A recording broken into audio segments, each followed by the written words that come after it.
कते के बड़ा बात करे छी कते के बड़ा बात करे छी कते के बड़ा बात करे छी कते के बड़ा बात करे छी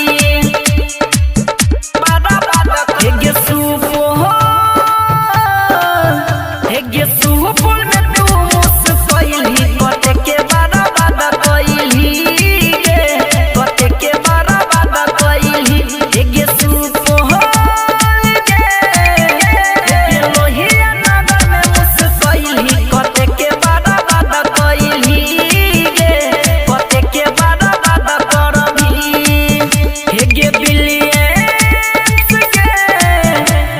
बिलियंस के छोड़ा के पटइली कते के बड़ा बात करबी गे कते के बड़ा बात करे छी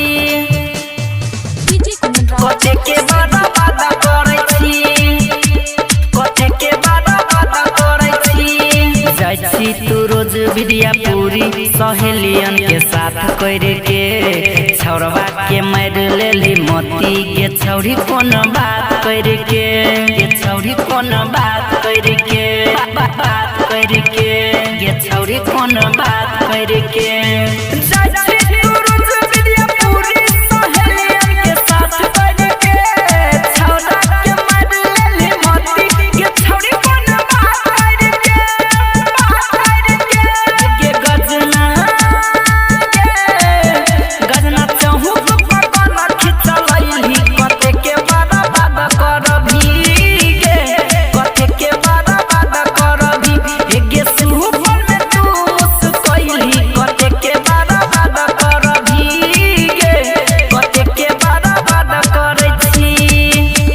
कते के बड़ा बात करे छी कते के बड़ा बात करे छी बड़ा बात करे छी